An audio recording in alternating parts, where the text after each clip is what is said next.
Welcome to the joy of coding. Hello, and welcome to episode 323 of The Joy of Coding. My name is Mike Conley. It's so good to have you here. Going to be hacking on some Firefox stuff today. Last week, I had a little bit of a cold. You probably recall I was like blowing my nose, and it may have been allergies. It may have been a cold. I don't know what it was. I'm feeling so much better. It's good to be back. I'm ready to get started. Hang on a second. I just have to, before I forget, I have to add some things to the agenda. Okay, let's share my screen, and so you can see what I'm actually typing. Hello, Ocris. Yes, it's April 26th, 2023. It's episode 323. Reminder, no plan survives breakfast. If you've seen this stream before, you'll have heard this preamble a number of times. I'm going to say it again for the people who either don't know, haven't heard it, or are willing to hear it again. I don't know what I'm doing during this stream. I kind of have a plan of how things might go. Like, I have some things I'm hoping we can touch on. But things might go sideways. Things might go wrong, and that's okay. We're capturing software development in the raw, and so if, things go sideways or backwards or upside down, we'll figure it out together. But none of the code I'm going to write today or any of the, if I end up writing any code, has been pre-written, and I'm not working off of a script or anything. So this is raw Mike Conley, Joy of Coding. Aw, yeah. That's the first thing. The second thing is that the agenda that we're looking at is something that you have access to if you are watching this on YouTube. It's in the video description, same as on diode.zone. If you're watching this on AirMozilla, it's in the details section over there. And if you're watching this on Twitch, it's down in the channel details, a link to the agenda. And that will be very handy if you want to follow any of these links. The agenda will update periodically as I change it. So, just reload it if I make some changes and you want to see what's going on. What do we want to do today? Well, the first thing I wanted to do is actually shout out something that I recently noticed.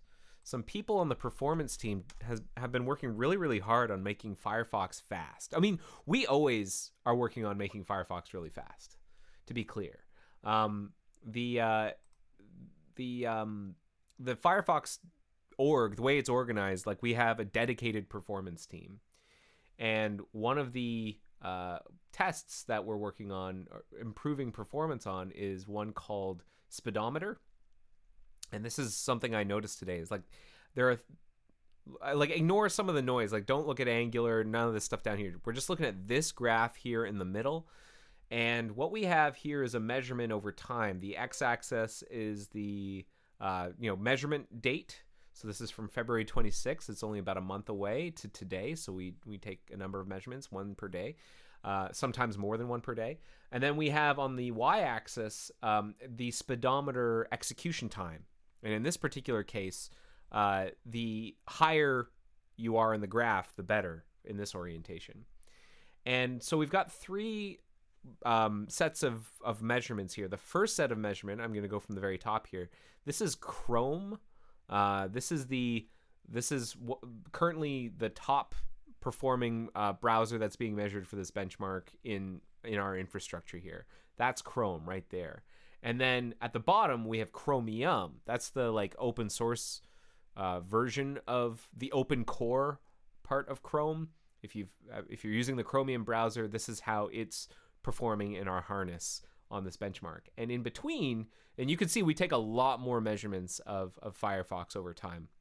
You can see we've been beating Chromium handily for a while now, but you can see us starting to close in on Chrome actually. There's a couple of big jumps. There's one here on the 2nd of March, and then we're trending slowly in this direction. You can see a little bit of a tilt where we're under 140, and then we get over 140 over here, and then there's another big jump right here. I believe this recent change has to do with some improvements we've made to our JIT, the what's called, I think it's Ion Monkey these days, whatever the JIT is. The JIT is the just-in-time compiler for, complicated JavaScript, sophisticated JavaScript that's being hit frequently. We will use just-in-time compilation to turn that JavaScript into a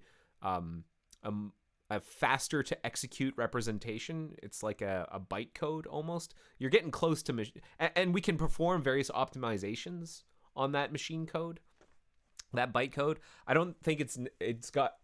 I think at some point it will get down to like machine code. Once you like hit a certain amount of times of execution, if it's like the engine identifies this as like a hot path, then it will compile it down into like actual CPU instructions and execute that.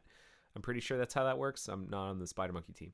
But what's called the baseline compiler is like the first optimization pass that we might do on raw JavaScript. And, you know, if you hit some functions for some number of times, or it's deemed to be important enough by the engine, it will compile it with the baseline compiler. And then various optimizations will be made to that representation. And you can see there was a nice jump here for some of those optimizations. Chronic asks, why is longer time better in this graph? Hang on a second. Let's reload this graph. Because I just posted a screenshot of this. I have a feeling what we just saw was a bug in the graph. No, is that correct? Maybe have I flipped it upside down? Speedometer.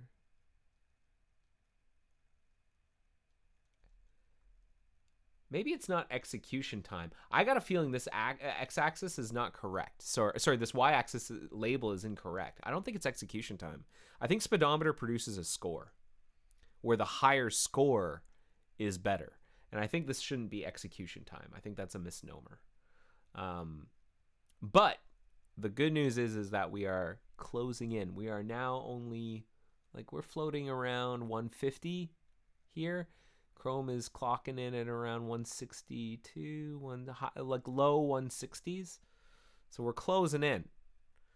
Smurf D says that they're surprised Chrome is that much faster than Chromium. Thought it would be the other way around. That's good. I don't know what the difference is, whether or not maybe the Chrome team either adds more optimizations into Chrome proper, or maybe it compiles it differently. I don't know.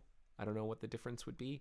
But yeah, and Chronix asks, is Safari so slow you don't even bother benchmarking it? I think it has to do with whether our harness can actually run the other browsers. I think that's the idea. I don't think we have. Do we have Safari on any of these? Safari? I don't think so.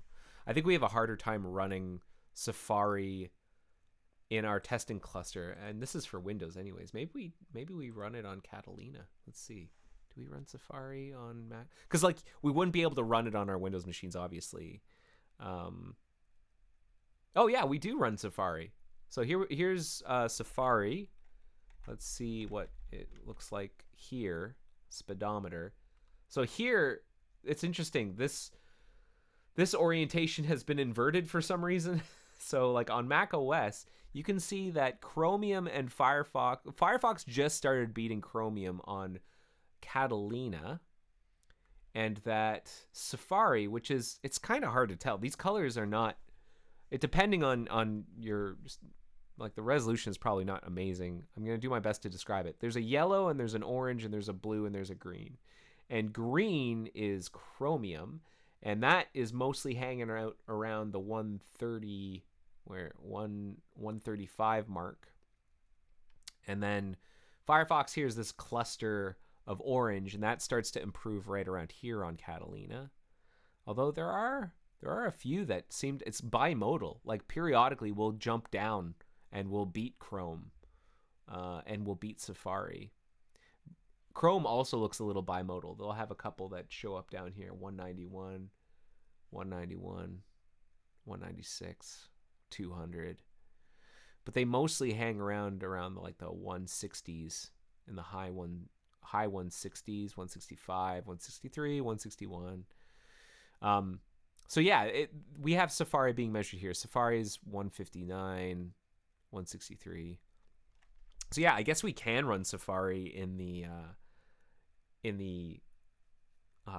like on Mac OS. We obviously can't run it on Linux and Windows. And in this case, this is an example of a score of a test called StyleBench, where we are outperforming Chrome and Chromium, and we're more or less matching or beating Safari.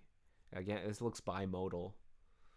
And by bimodal, I'm using maybe a big word there, or like a word you might not be familiar with. Bimodal just means there are two groups. It seems like there are two groups.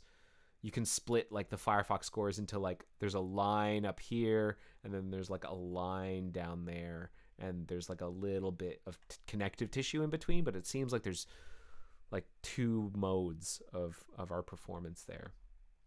Anyways, I thought this was kind of interesting. If you're at all curious about these benchmarks, this is all public. Like this is all, you can go to arewefastyet.com and examine some of this yourself. We are happy to share this data. We also, it looks like we measure Linux, Windows 10. That's the one we were looking at before. It looks like we're still measuring on Mojave, which is interesting.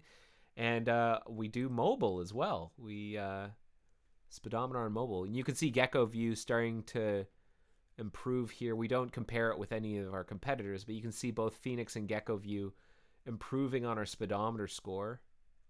So that's going down and to the right. The score is getting higher. That's kind of interesting. And then SunSpider execution time. So again, lower is better.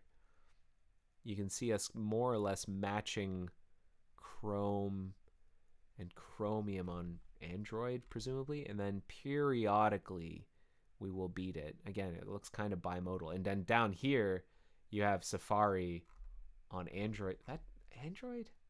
Why is Safari running on Android? I don't know about this. What is Safari doing on Android? Anyways, you might be interested in arewefastyet.com. All right, let's close that. Let's get back to what we were doing. I have some things to review today. I'm hoping we can start with that. But I also have an update on the Windows jump list stuff. Windows jump list update. Got some feedback from one of our Windows experts on our approach. I thought we could read it today and kind of get a sense of how to proceed with those patches. Okay, let's start with some code review though. This first one. This is a patch from one of our students working with us from Cal State LA, who's adding support for importing form autofill entries from Chrome. Form autofill, if you're not familiar, it's like if you're ever typing into a text field, like not a password field, but like a text field, periodically your browser will remember like stuff that has been typed in a field like that in the past and can suggest it to you. That's called form autofill. Firefox has this. Chrome and Chrome-based browsers have this, and Steven, the contributor from Cal State LA, is working on making it so that we can import. The user has the ability to choose to import form autofill data from a Chrome or Chrome-based browser into Firefox. And I had reviewed a bit of this before, and the actual implementation I thought we could walk through together just to look at it. But what he's been focusing mainly on is the test. And I want to make sure that we review the test because that's actually particularly interesting. Testing migration, especially testing migration from another browser, is interesting because how the other browser represents itself. Like this is data that exists outside of Firefox, usually in something like an SQLite database, or if you're really unlucky, it's some like proprietary format that we have to like learn to read. Thankfully, in this case, form autofill in Chrome is stored in an SQLite database, which we can query and pull data from. So let's take a look at it. And if you have any questions about what we're reading, feel free to drop them in the chat. Okay, so the first thing that Steven does is he brings in the form history module into the Chrome Profile Migrator. This is necessary because we're going to be writing into the form history. This is what powers form autofill. It's the storage component, so we can send what we bring in to form history. And he defines a function called get form data resource. If you're wondering how I know that already, it's because I have reviewed this a few times. I think I mentioned that already. I have reviewed this a few times, so I have some initial familiarity.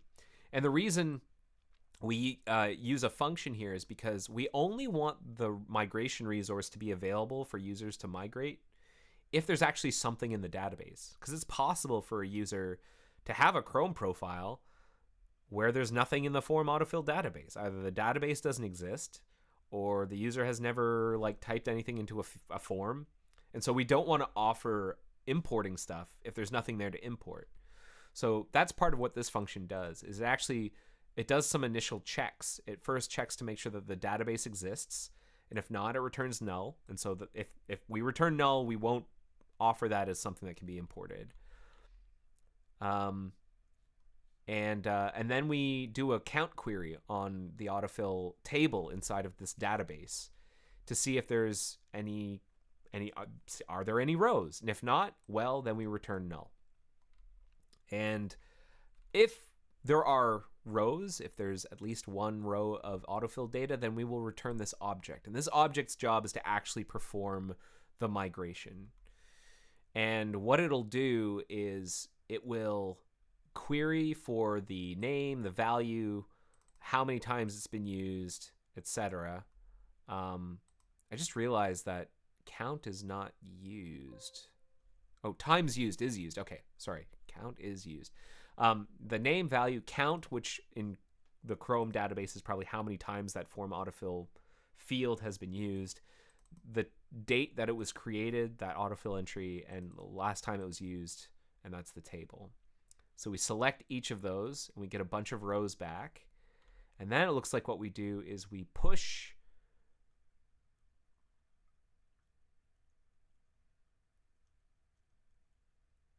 I'm just realizing now we don't need to define this outside of here. We can actually put this inside of the try block, since it's never used outside of it. So what we'll do is we will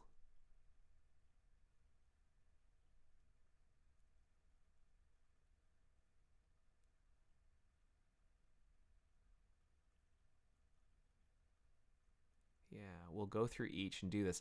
Now, I'm just realizing there is a disadvantage to this approach, which is that in the event that this throws for some reason, because you have to remember that we have very little control of what's in this database from Chrome, and the data that ends up getting thrown in here might, like, could form history update throw? Let's quickly check.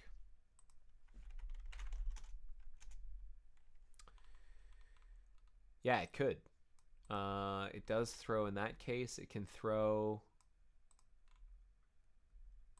in the event that there's an illegal value if the data is not validated. So what I'm thinking now,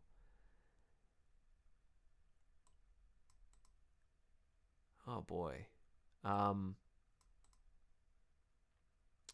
it's a question of, do we want to insert them one by one and gracefully continue in the event that one of them fails? Or do we want to just bail out if any one of them fails? I think we might actually want to do the former. Is there like a way of validate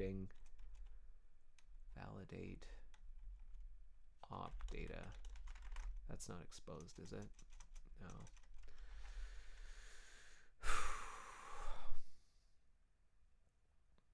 We might want to actually add each of these.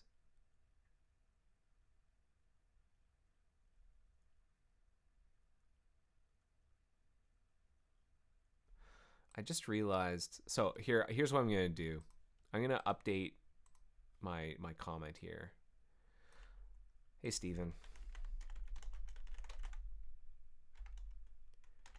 Upon rereading this, reviewing this, I realize now that we are vulnerable to a particular problem.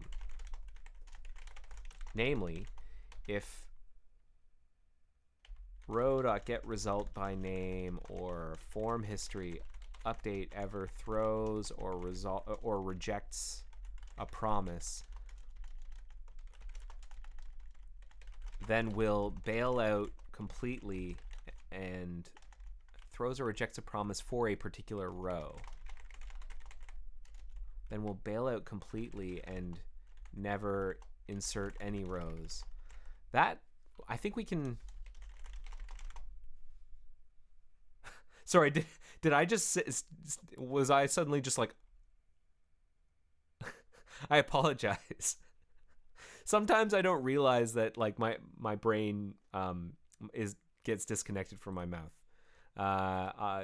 Deeply apologize. Feel free to just sort of like make a bunch of noise in the channel, be like, "Hey, Mike, you've stopped talking." Because sometimes what's happening is I'm on a journey in my head, and I really, as part of this series, should be exposing you to what's going on in this playground. So, yeah, what I'm thinking about is that we can invert this relationship. We can invert this relationship so that it's more like this.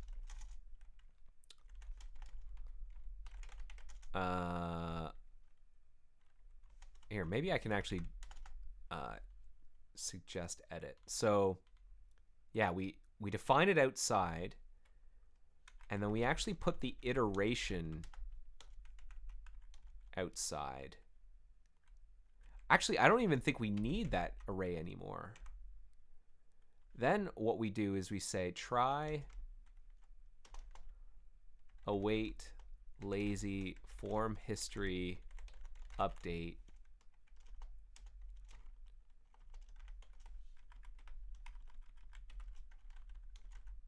And then we do that.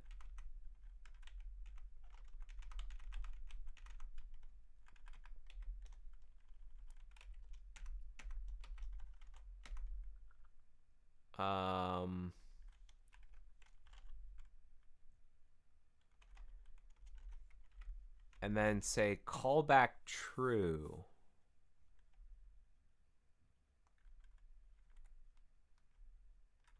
Because, like, I don't think we'd ever say callback false. So await try, and we need to indent that.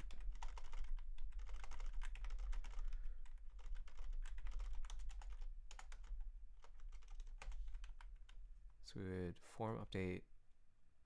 So the disadvantage of this.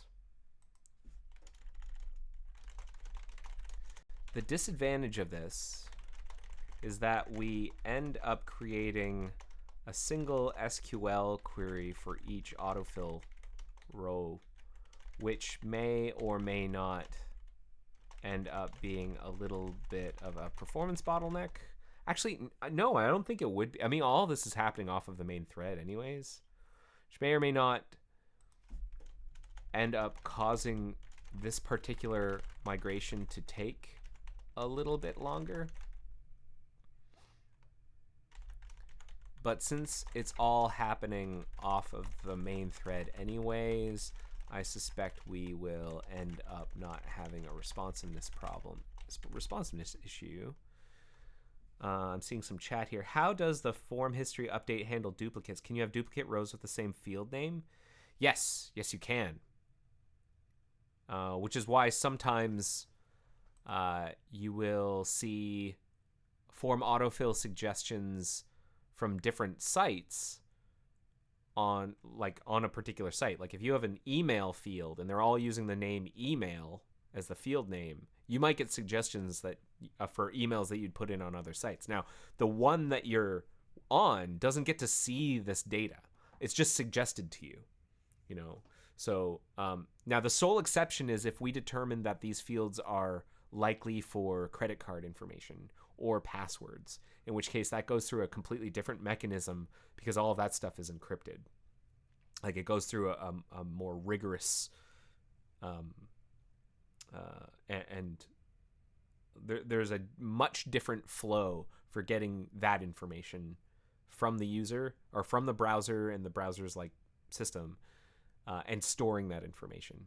But for just like raw fields, I think it's the field name, and then we will periodically like recycle this stuff. Like we'll cull the database after a while, I think.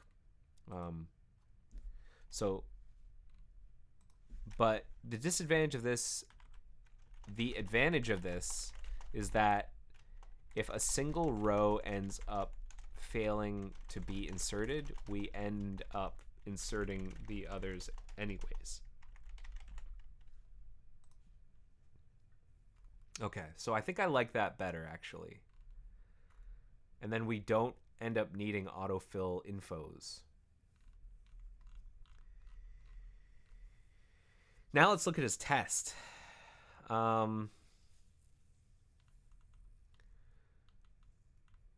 So there's a little bit of like setup that we need to do.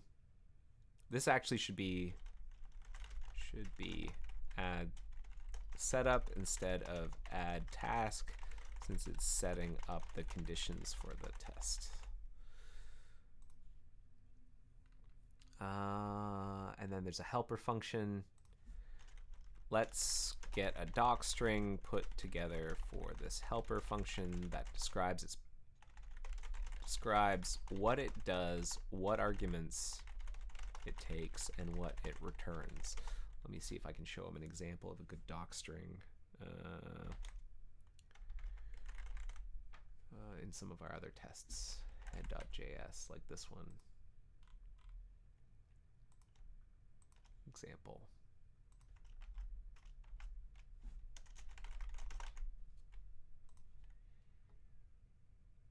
So we're skipping any broken row, but we're letting the user know about that. Here's the rub. We're going to log it to the console. And this has been true for migration forever. Is we log those errors to the console that a particular row failed, but we allow the migration to continue, and we don't actually report it in the migration wizard because there's not much that the user can do. It's not an actionable error condition. You know, if Chrome happens to have like a bad bit in its database, or one that we can't like reason about, we'll report it to the console, but we'll just do our best to recover as much data that we can, but we don't expose that as an error in the UI, in the wizard. And the reason for that, again, is because it's not actionable, and it overcomplicates the UI a little bit. So in the event that something isn't being imported properly, you will get like an error in the console, but that's about it. And that's an intentional choice. So this setup thing, what does it do? Well, it sets up the fake paths that we need. Like the migrator is going to look for in this particular case, the Chrome profile in a particular spot. So we're subbing in a fake path for where Chrome profile data will normally be. And that location is different depending on the platform that you're on. And in fact, I now think that there might be a helper for this.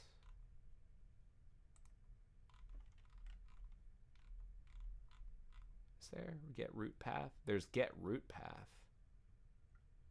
So not quite. Okay.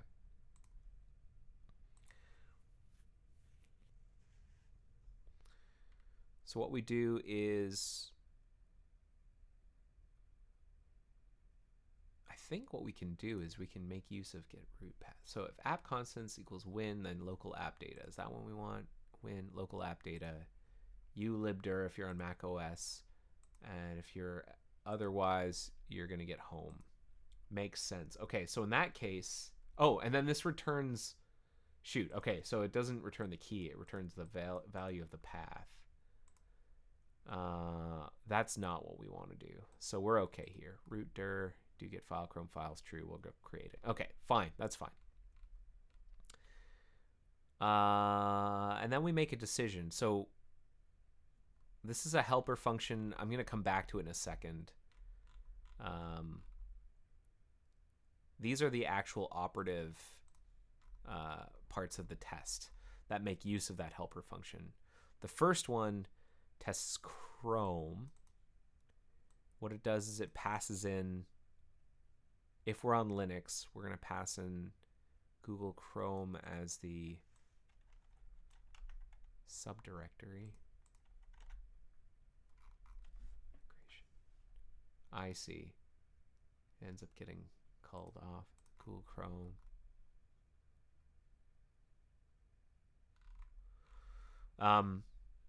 Otherwise, it's subdirectories is Google and then Chrome. And then we say, okay, here's your form data on the migrator key. What it does, if we're on Mac OS, we're going to unshift the subdirectories and put application support. Part of me wonders whether or not that's something that can be done. Like subdirs.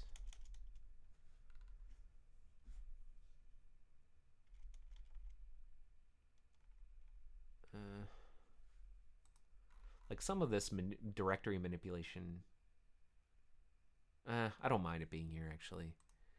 Okay, so we start by checking which platform we're on, and if we are on macOS, we're going to put application support at the very beginning of the subdirectories. If we're on Windows, we're going to put user data at the end. If we're on Linux, we're going to put .config at the beginning. Then we are going to clone the root directory, the testing directory. We're going to push default onto the end of this entire list of directories. And we're going to append on target all of the subdirectories. And we're going to make that directory path IC. And we're going to create ancestor, ignore existing, yes. And then we're going to put web data at the end. And we're going to remove anything that's already there. We're going to blow away our search results. Okay, so now at this point, we are set up. We've got the fake directory set up for our Chrome profile. We've got an empty form history database. And now we're going to create an SQLite database. We're going to create the autofill table. And then we're going to create 10 entries where we insert some fake information into the database. Okay. Just 10 fake entries, and then we close the database, and then we migrate. And then we will check to see that there are results here. That works for me. That works for me. I think it's just little detail work. And inverting stuff over here, but I'm happy with this test. This test looks great. So request changes. This test looks great. Thanks, Steven. I have some small cosmetic suggestions for the test and one final suggestion for the way that the migrator actually works, and then I think we're good to go here. Thank you. And then once he's done all of that, I'm going to push it to try. I'm going to change the project tags to say testing approved.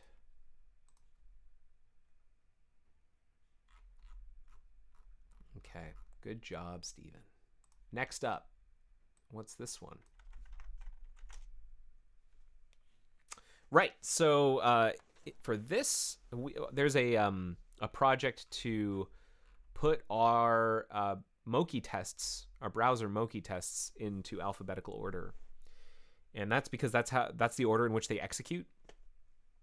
And we have a number of tools that, like command line tools, that allow you to run like subsets of tests, and it's helpful to be able to say, okay, run this test to this test. And it's very difficult to know what the actual order is if your manifest is out of order, despite the fact that they execute in order. So we would like the manifest to reflect actual execution order. And we have a linting tool in place that will warn you if your Moki test is out of order. And this contributor is working on a patch that puts a bunch of our tests in order, which is great. So let's start by looking at what's being changed here. The big, so a lot of this is manual stuff, like just eyeballing it. Okay, this goes down to here, and then this skipif. Now this skipif is actually I realize why you did this, because of the linter warning from before.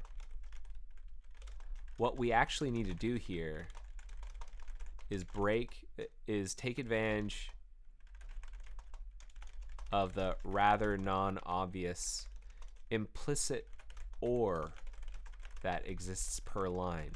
So instead of having OR here, just have tsan and debug on individual lines like this.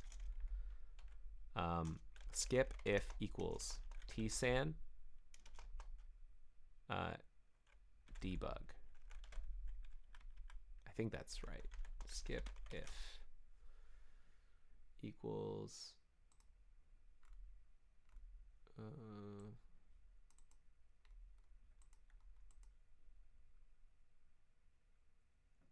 each line is implicitly joined by a logical OR.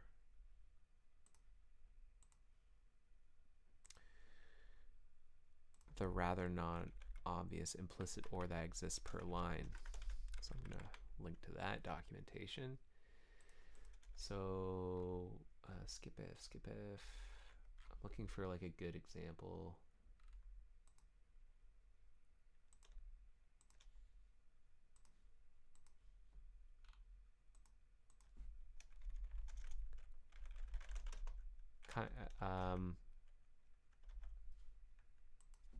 Debug browser.ini regex search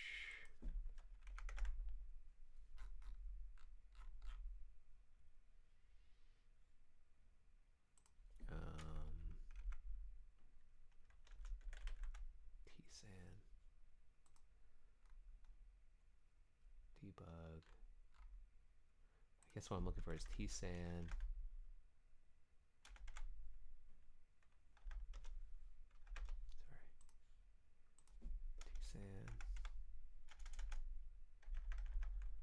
Browser.ini.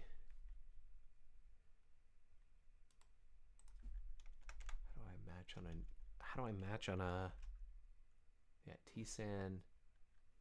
I want like debug tsan.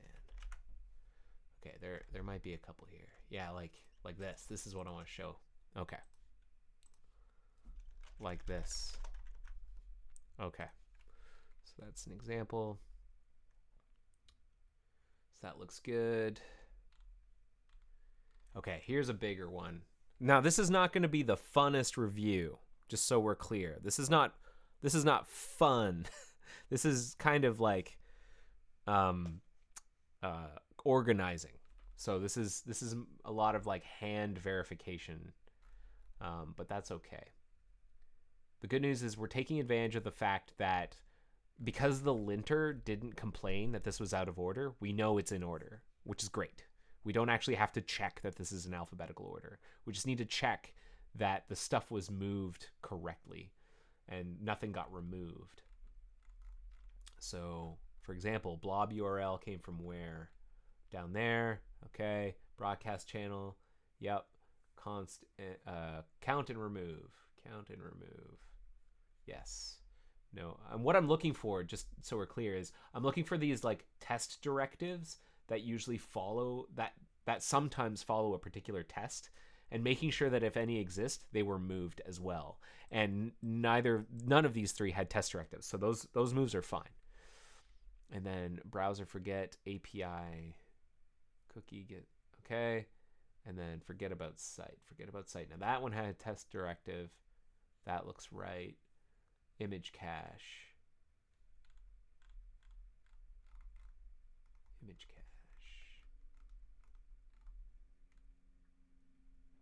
Here, and then verify and debug OS equals 1. That's right.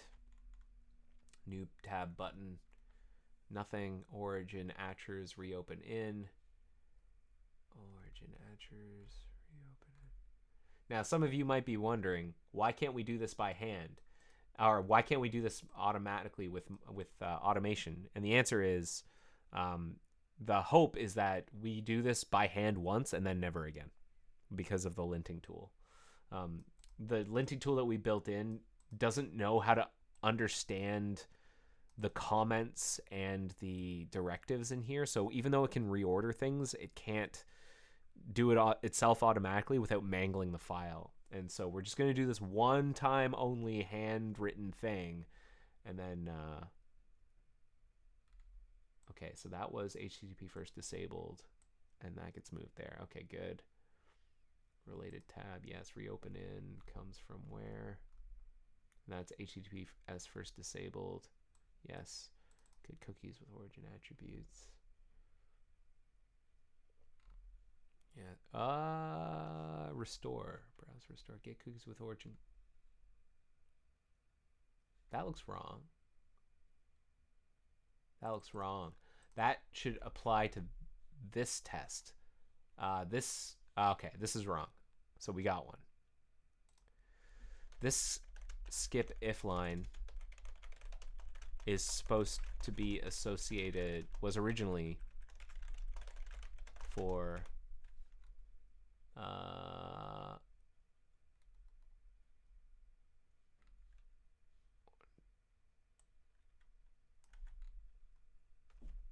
this test. It needs to be moved up to it. Okay, that's why we do this stuff manually. And a service worker. Yeah, good. Tab color, update. Yeah, user context. Yep, user context, new window, and tab drop. And then tab drop has first disabled and then this. Okay, and then for this, I think what we can do, I think what it wants is skip if equals OS equals Mac, OS equals Win.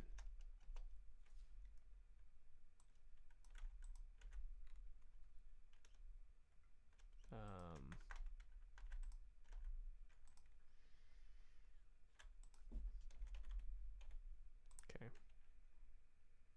Is it not also twice get cookies with origin attributes? Get cookies with origin attributes. Do we have another? I don't know what you mean, Smurf D.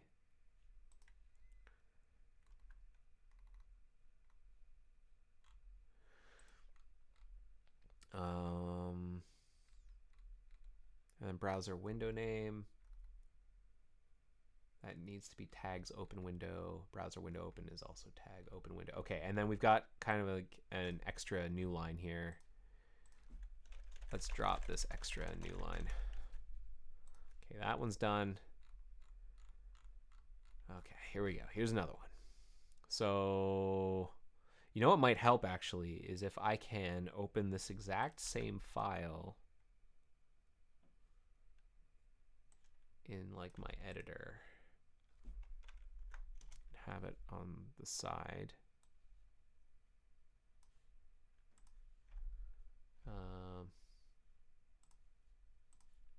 Minimize that.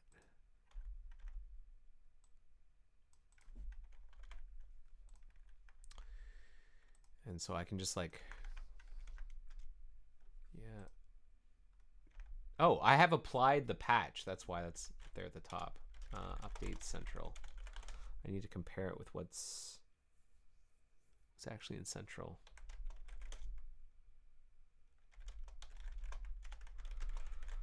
Oh.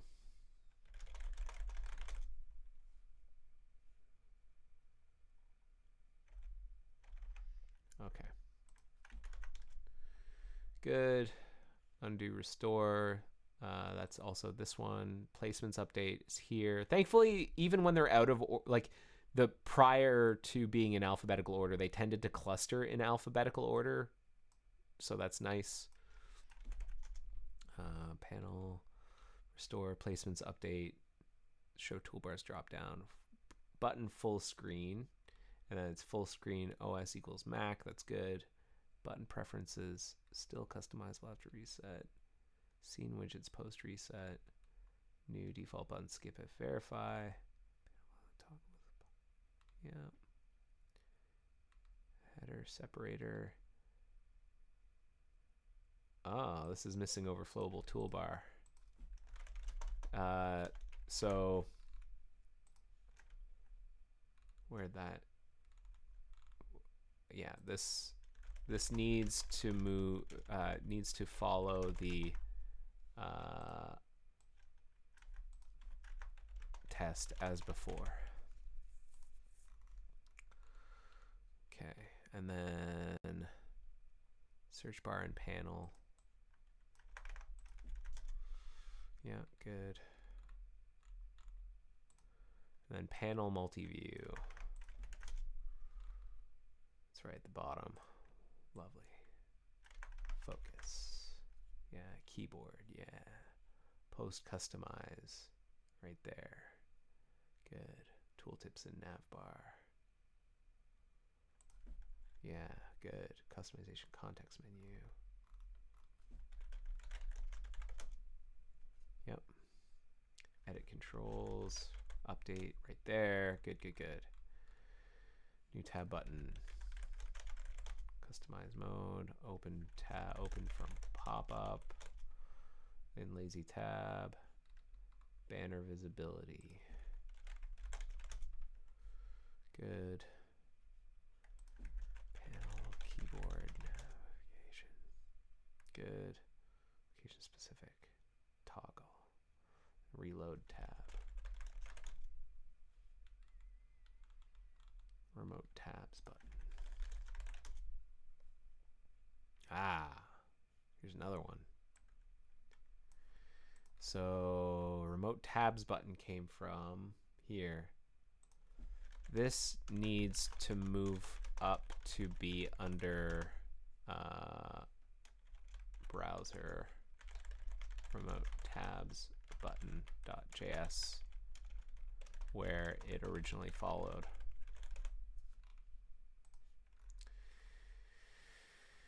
Whew. Okay, so I think there's just these last few here. Whoop.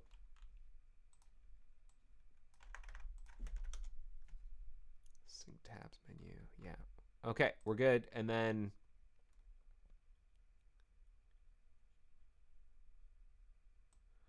this comment should probably move above all of the panel multi-view.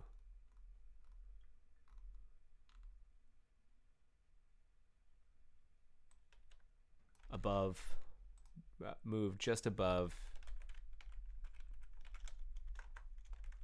Yeah, that one. Okay, that's that file. All right, gets a little easier now. Yeah, and yeah.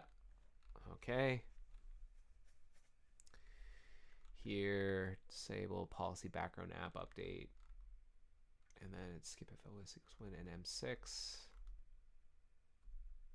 Yes. And then profile reset, policy extensions. Makes sense. We need to make sure there's a new line following this last line 72. Okay, and then browser action experiment. Yeah, that move looks okay. Okay, we moved some other stuff here. Content script animate came from, oh, this is a long one. Okay. Okay, we've got a couple of small moves here, but the file is long, so I'm going to open this up locally.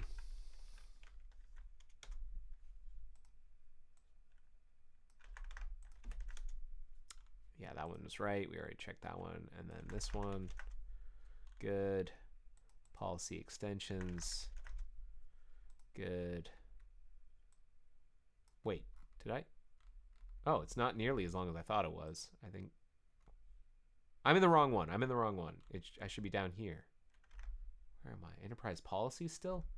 I already did enterprise policies. Did I space out? How did I get here again? I meant to be looking at extensions. Did I just like travel through time? What just happened? Okay, that one's done. Good. HTTP first disabled, yes. Group for HTTP first disabled, yes, that's right. Incognito pop-up. Good. Text visible. Good. Install URLs. Yep. Yes.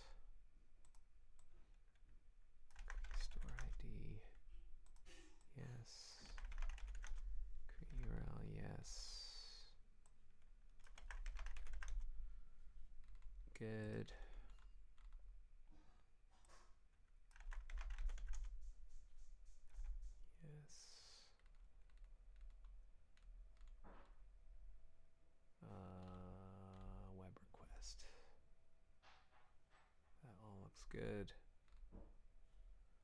And then, yeah, we already saw those. Okay, we're good there. New tab.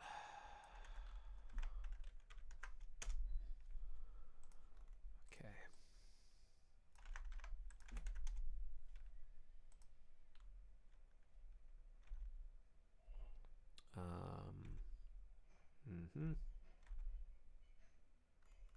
Wait a second.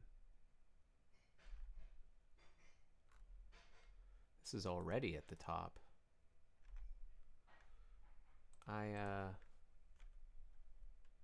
Did this change recently? I think this, if so, this needs a rebase. Yeah, this needs a rebase because this file was already reordered. Okay. So we can ignore all of this because this file was already reordered. This file was already reordered in what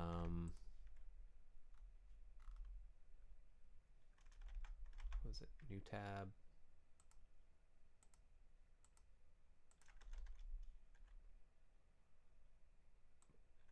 Bug such and such.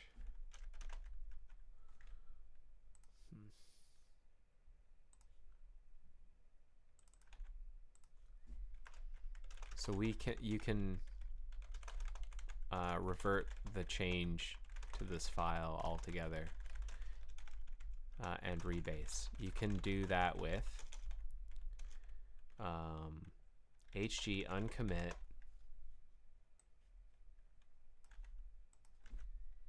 hg revert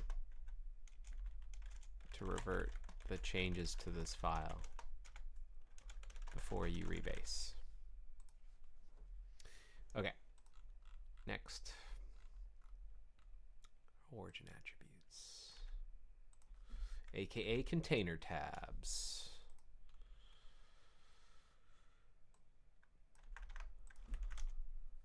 Ah, another one. We're missing a skip if here.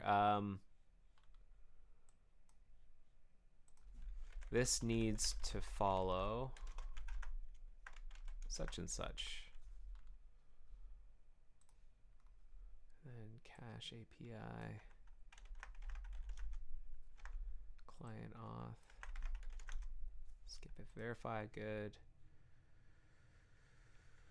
About new tab, yeah. HTTP auth comes from here. Image cache isolation comes from here. Then shared worker. Yeah, window owner restrict window. Okay, that looks good. We need a new line after line 96 here. Okay, that's an easy one. This is another easy one. We need a new line after line 30 here. This is another easy one. Check. We need a new line after this line. This is another easy one. That's great. Yep, that works. Touch API, resource URI, media decode error. Yep, looks good. Yeah, looks good. Okay, this is another one that needs to be broken up like this. Skip if equals OS not equal Mac, verify. Okay. But that otherwise looks okay, and then set default. Okay, so set default browser doesn't have anything following it. Set default PDF handler. does have things following it. Set default PDF handler. 6.1 test is OS 10 plus. Yeah, that makes sense. Oh, Reason? We can use Reason? That's interesting. I didn't know that. Desktop background preview. That's fine. We need a new line after this line. Then down here, okay, so what it wants is skip if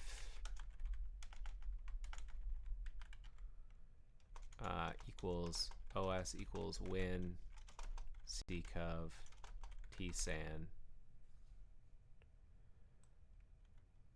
and then maybe we'll just do this.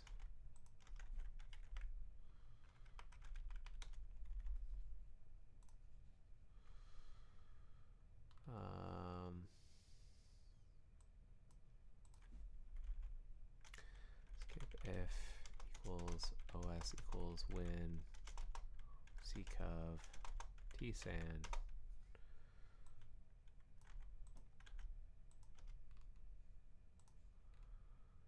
I'm not going to repeat myself. I think it's the same issues, same as the above two. And then cross origin. Where's that come from? Cross origin, support files, and then the same thing. Support files ahead, headless. Yeah, that looks good. Same as above. Same as above. Okay. We're nearly there, gang. Browser glue, show modal trigger, and then quit disable. Okay. These need to be under browser quit disable.js.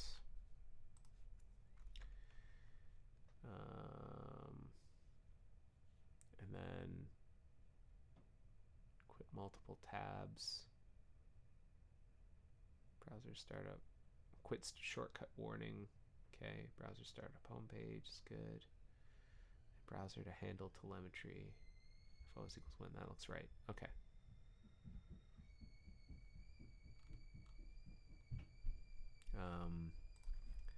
We should add a new line after this line. Okay. Almost through. Where are we? Where are we in the list? we're actually only in like the first third, but like we're mostly through the diff. So I think we've done the long ones. Okay, background tab, easy. Close tab has a verify not to OS equals Linux. Okay, great. FXA, yes. FXA config and open preferences, yes. Open search panel has the skip if equals true intermittent pop-up open. That's great. Got it. UI tour available targets got moved. All right, we're in good shape there. That one's fine. Search tips interaction. Ooh, see, this got inverted. Nope. These two lines need to be flipped around, where HTTPS first disabled equals true needs to go after browser search tips interaction.js. And these go in order. There's nothing special about that. Yeah.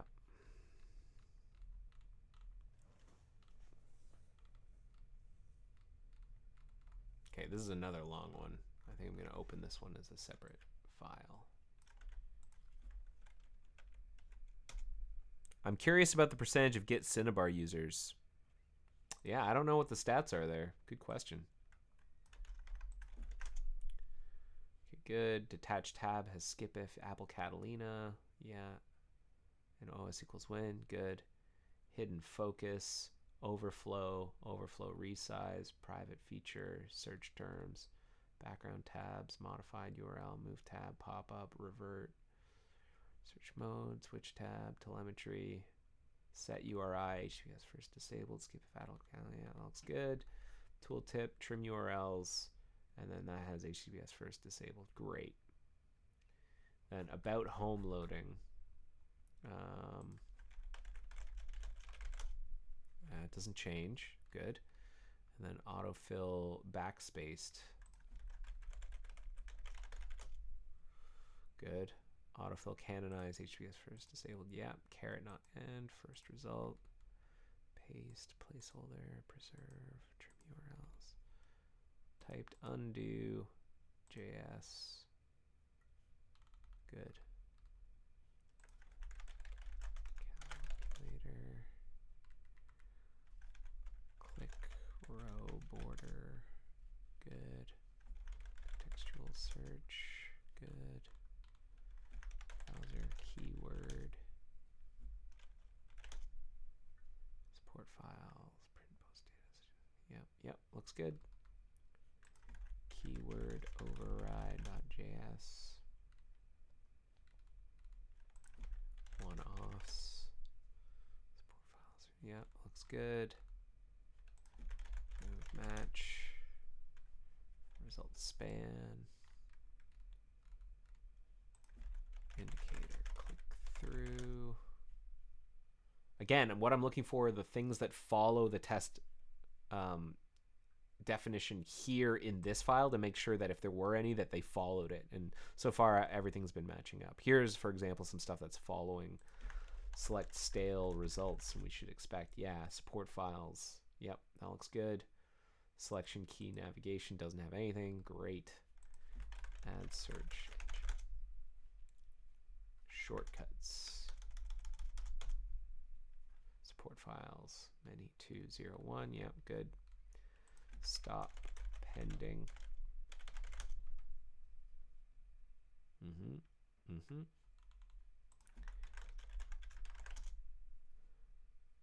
Good. Tab matches in awesome bar per window PB. Good. Browser URL bar telemetry.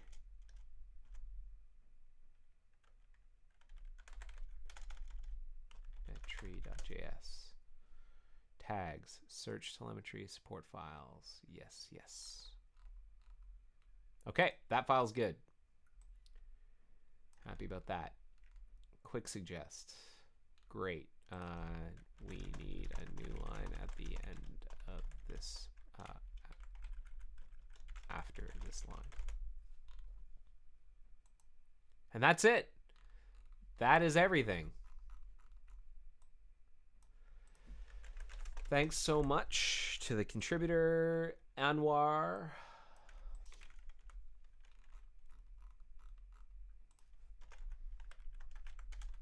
I noticed a few things that need to be addressed in a follow-up revision. Also, can you please rebase onto a more recent version of Mozilla Central revision?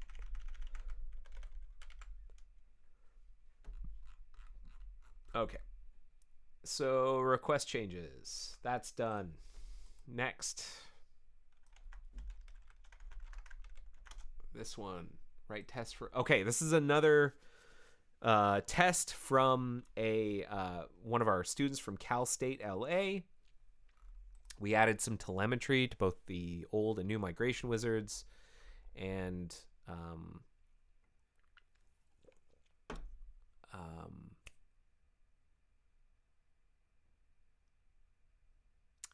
Nolan is the one who's adding the telemetry. This is great. So this is a very good start. Let's see what he's got. So first of all, he's adding a new test file specifically for testing the legacy migration wizard. And I'm going to guide him through testing that. But what we're doing is he's taking advantage of the fact that our new migration wizard already has a lot of the actions walking through the wizard in place. We don't want to write new tests that do the exact same thing. So instead, we're going to augment those existing tests to test that the appropriate events are being recorded in telemetry. Let's see. Yeah. testing passwords.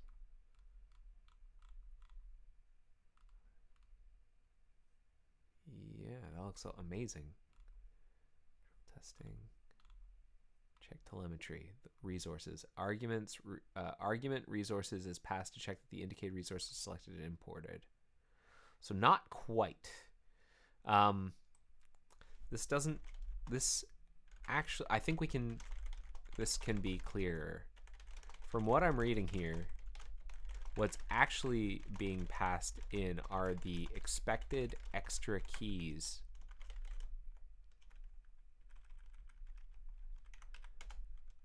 let's just double check though. Resources.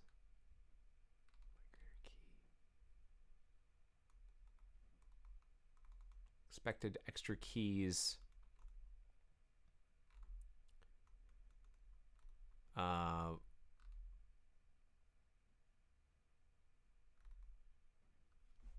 For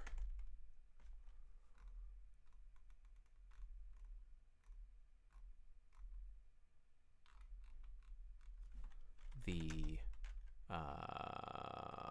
resources selected, migration started, and migration finished events. I think we should update this comment to be to reflect that. Checks if the listed telemetry events are recorded with resources indicating. Okay, actually, I'm gonna apply this comment to this whole thing. Maybe some, and I'm gonna offer a suggestion. Actually, checks that the listed telemetry events, checks that the following telemetry events have been recorded since the last check.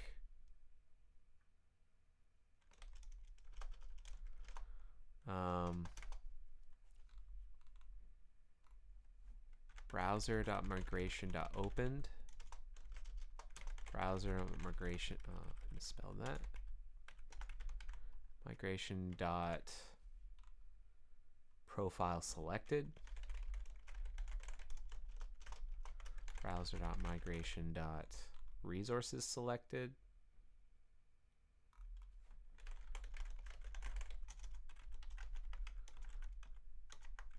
And migration started, migration finished.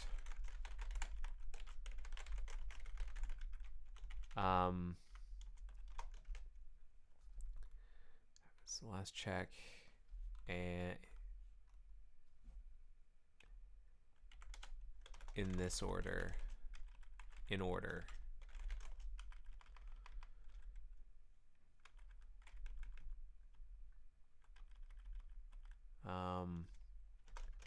The test ensures that the migrator key for each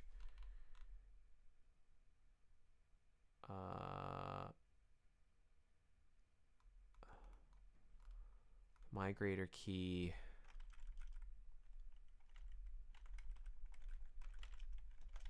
extra key for all but the opened event is internal testing, and then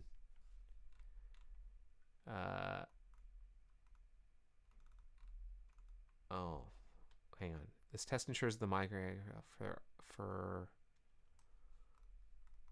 profile selected,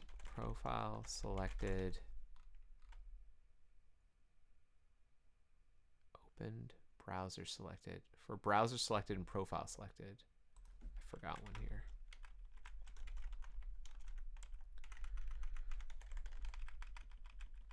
For browser selected and profile selected is internal testing. For resource selected, migration started and migration finished, the extra keys for those events are compared with the extra keys parameter expected parameter to this function. Param object expected extra keys.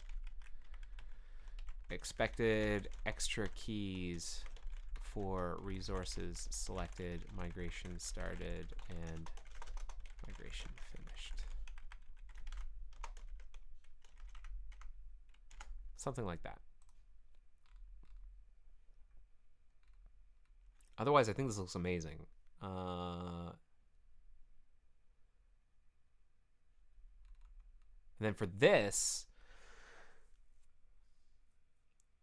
push pref end. I think since this is going to be a file that only tests the legacy migration wizard, I think we can set up the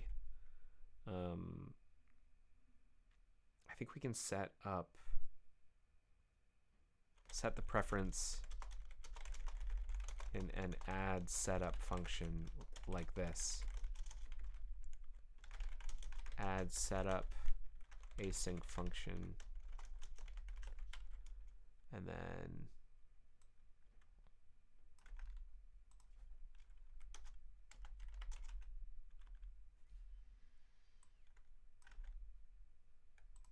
I don't even know if we need this extra variable. And then add task async function test legacy wizard events.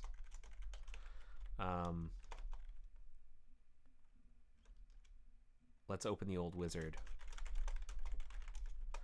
I think we have a tool or some utilities in browser test utils.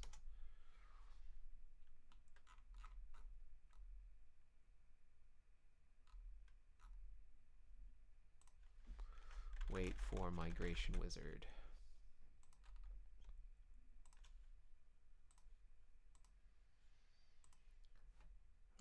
Let wizard open equals browser test utils. Wait for migration wizard. Window. Which is if the new migration wizard is enabled. So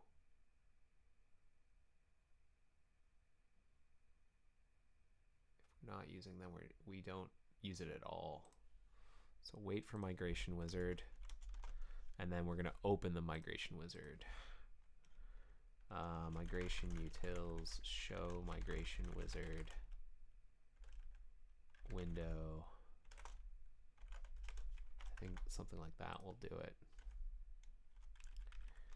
Oh, let wizard equals await wizard opened. Oh, that is a synchronous call. So we have to do this. Do we have to do this inside of like a...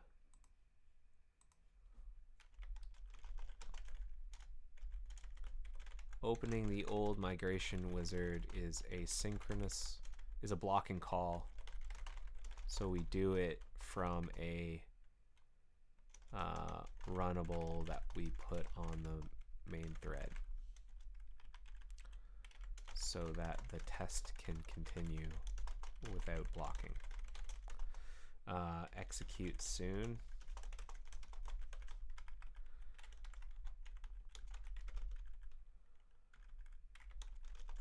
Here's where you can test, for example, that the browser.migration.open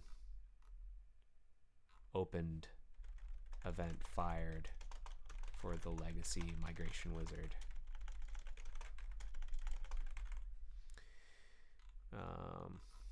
Okay. The Old Wizard. Yeah, that is a cool album name for a stoner rock band. I agree. Hey everybody, we're the Old Wizard. Gonna play our classic hit from the 70s. Cool Times in Palo Alto.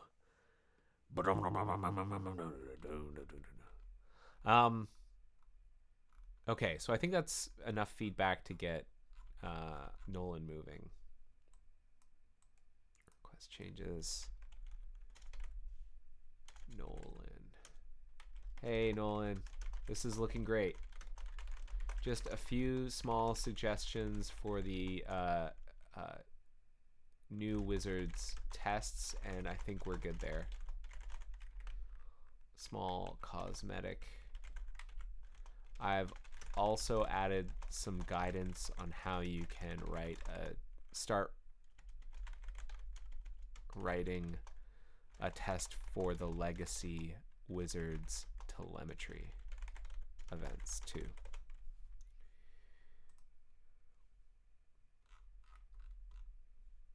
Okay.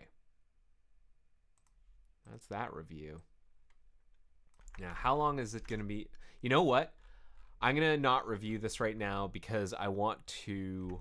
I'm going to review that today, but I want to get to this jump list stuff because there's an update here, and I think it's worth us checking it out. We're not going to work on it this week, but hopefully next week because we got some feedback from one of our Windows experts. So if you recall, we had started writing this like test, this a way of testing the Windows jump list stuff, and the challenge is that it's not either possible, easy, or advisable for us to like mock out the Win32 APIs. Like we can't tell Windows to like pretend this object is the Win32 API, and then have our jump list stuff call it. You can't do that. What we need to do is what's called effectively dependency injection, where we override the thing, like we make it so that our code that we control, which normally would call into the Win32 API for jump list stuff, calls instead into a specially instrumented object which pretends to be the Win32 API. That is easier for us to interrogate because we can't interrogate the Win32 API to ask like, hey, were you called? What arguments were you called with? We can't do that. And so this is Molly, one of my colleagues. She is very smart and very capable when it comes to Windows. Wrote this as a response. Ideally, we would have a good way to mock the OS API itself at the OS level. That is in the registry, and substitute our own implementations of those interfaces that just do logging. I don't think we're going to find an easy and non-extremely hacky way to do that, though. If there was a way to do it, I bet you Molly could find it. So it's wonderful having like Windows hackers on the team, people who really know like the guts of Windows. It's a wild ride. So I think what you've got is probably a good move to just use our own wrapper thing that we dependency inject an implementation of. Okay, 2 and 3. So we should only need locking here to protect our own objects. I looked up the registrations for these MS-COM objects, and they're registered with threading model apartment, which means the COM runtime is already synchronizing queuing those calls for us. It should not matter whether we're making calls from the main thread or not, provided whatever thread we're on has had a good co-initialized call done on it already. Thank you very much for the tea delivery. I just got tea delivery, everyone. Delicious.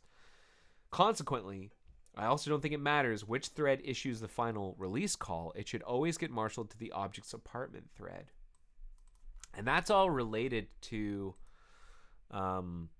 this thing that we were doing here in Jump List Builder CPP. I was worried about this, where like I constructed the jump list manager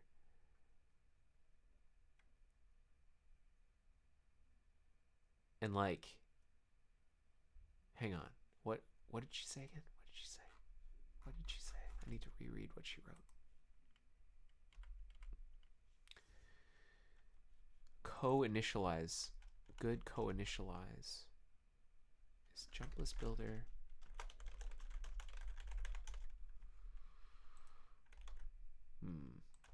Co-initialize. And the shell service.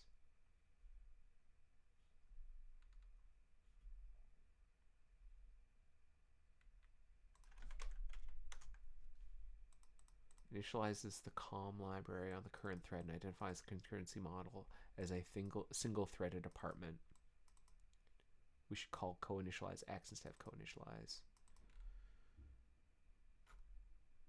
So I wonder then if what we could do then is avoid instantiate in the multi-threaded apartment so that proxy calls on that object do not need to interact with the main thread's message pump.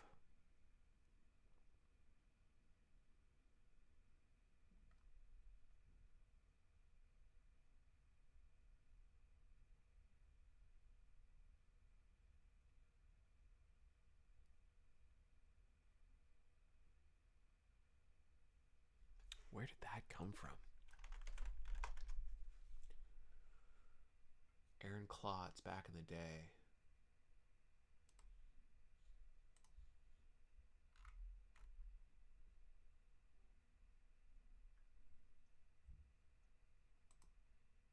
Molly Howell reviewed this 5 years ago. Whereas before we were calling co-initialize on the main thread and then co-creating the instance on the main thread. But that was not good because of a crash.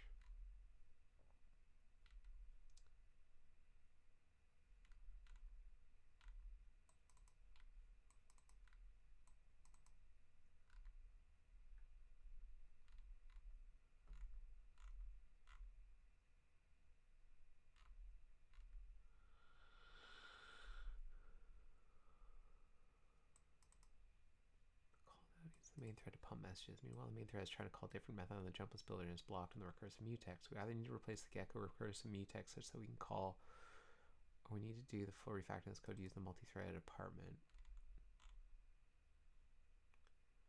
Third option, we create the COM object in the multi-threaded apartment.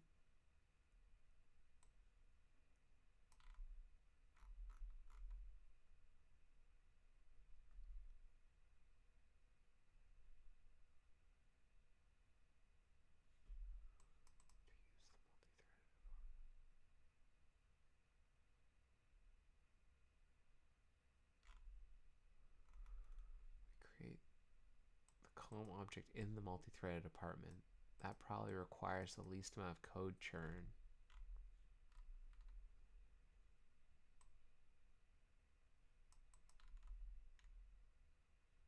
And that fixed some crashes.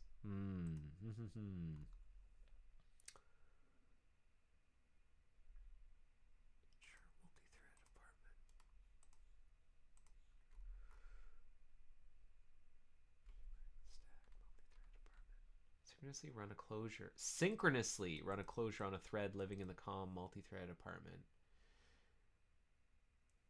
If the current thread lives inside the COM multi-thread apartment, that runs a closure immediately.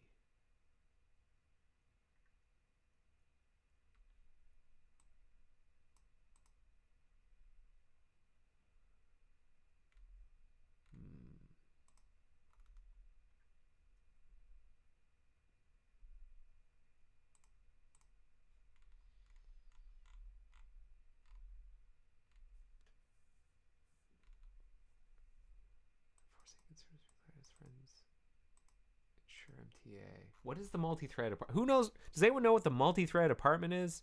Also, Van Gloria would... Wait, finally got you live on YouTube. Oh, I see. Sorry, I thought that was spam. My bad. When I see a big block of text, I assume it's spam. Hello, Van Gloria. Finally got you live on YouTube. Can you help me filing a bug? Open color Firefox to come mess with almost all colors. Activate a theme from the add-on store. Close the browser. Open the browser. Results: the theme from the add-on store goes back to the color preview one every time the browser opens, happening on all versions from ESR to nightly. My guess is if you're doing, correct me if I'm wrong, Van Gloria, you're using the Get Firefox Color add-on in order to make this change. That's my guess. And if so, then the bug would probably be in this add-on. So the place I would go to, where do we file reports for this thing? Homepage, appearance. Who owns this thing? Where's the source code? Source code.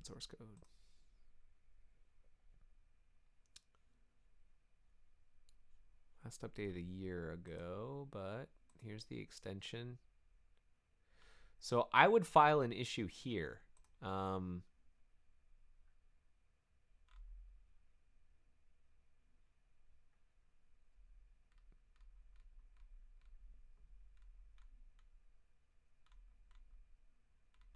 So this is where I would go. I'm going to drop the link here inside of... Nope, only the website. Oh, I think... Yeah, here's where I'd file the ticket. It does look like it's been a little while since this stuff was touched, but it's possible that if there's a fix, it's going to be in here. color.firefox.com. Okay. Before we go, I just want to quickly ask the internet, what is a multi-threaded apartment? Let's quickly review. In a multi-threaded apartment model, all the threads in the process that have been initialized as free-threaded reside in a single apartment. What's an apartment? Process is a collection. Yeah, I know what a process is. A thread is code that is to be serially executed within a process. Process can have multiple threads in addition to the primary thread. So far, we're good. Process communicate with one another through messages. Yes, that makes sense. When a thread begins to execute, it continues until it's killed or until it's interrupted by a thread with higher priority. It can run separate sections of code. Multiple threads can execute the same section of code.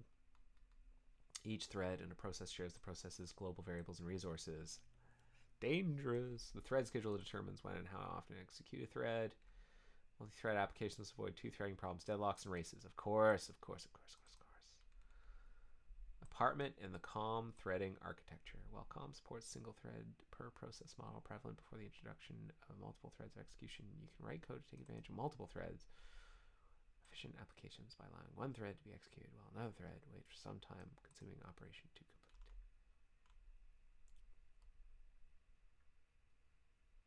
Simplest way to view the COM threading architecture is to think of all the COM objects in the process as divided into groups called apartments. A COM object lives in exactly one apartment.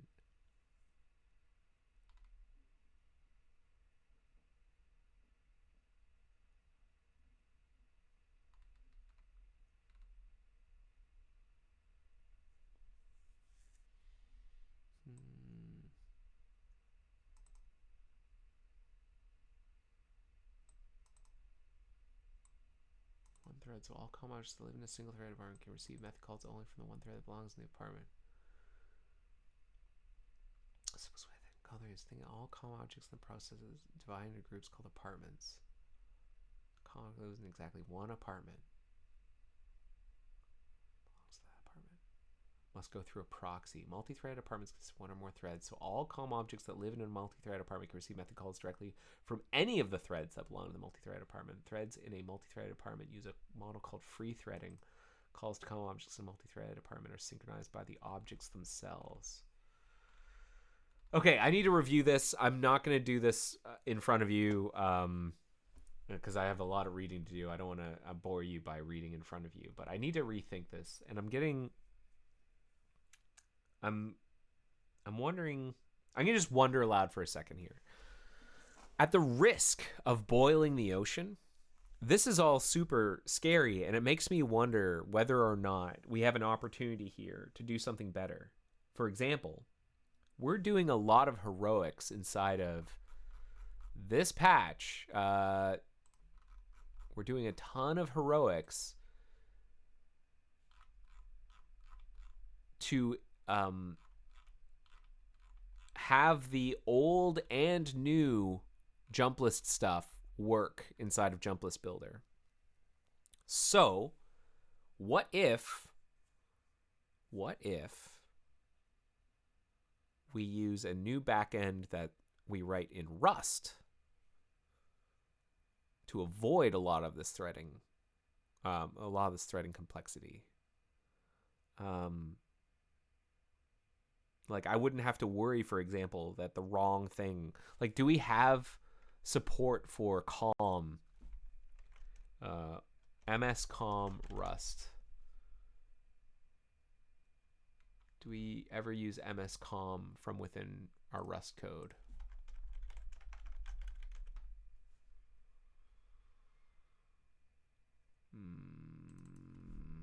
COM. There's XP-COM. I know you can use XP-COM.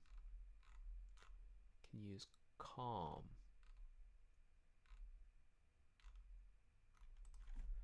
Using Microsoft Component Object Model from Rust. COM library for Rust. Rust support for COM. Object. Can we call unsafe superset language? COM promotes interoperability. I need to talk to some of our Rust people to see whether or not this is advisable. Does it say nothing works? Yeah, nothing works.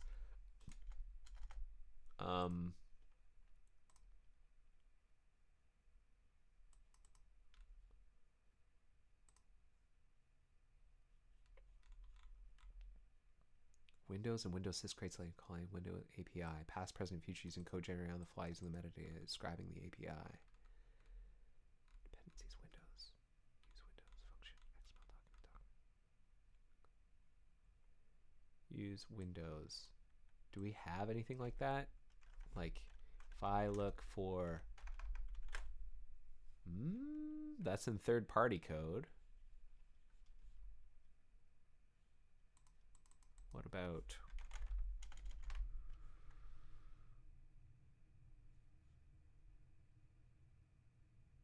hello? Search Fox. Hello? Okay, there we go. .rs. Not RST. .rs. I saw lib. Not quite. Sort of. Okay, I need to talk to some Rust people on whether or not this is at all a good idea or just a bad idea. It was mostly just an impulse that I had as soon as I started hearing about like multi-threaded apartments. So idle thought. Could we re-implement instead of shoehorning our new behavior into an existing backend, into the existing backend, what if we write a whole new backend exposed over WebIDL to our front end JavaScript, so not going through XPCOM, and talking to and implemented in Rust? Is that a super bad idea? Okay. Worth thinking about. Also, a heads up, I will not be able to stream next week, and the reason is because I am going to be on the Thundercast. The Thundercast. If you're not familiar with the Thundercast, the Thunderbird team, bless their hearts, have a Thunder cast. Which is a podcast. Hang on. It's the official Thunderbird podcast, and I'm going to be a guest. And I don't know when it'll air.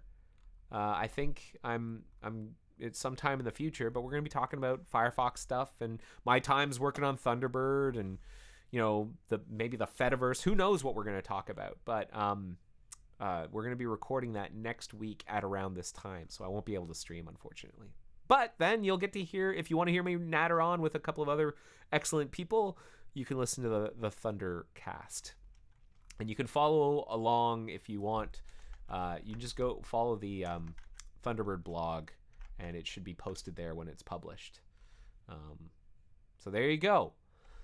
Thank you so much for watching episode 323 of The Joy of Coding. I hope that was interesting. I hope, we got something done there. We reviewed a lot of code, and we inched forward on this jump list stuff.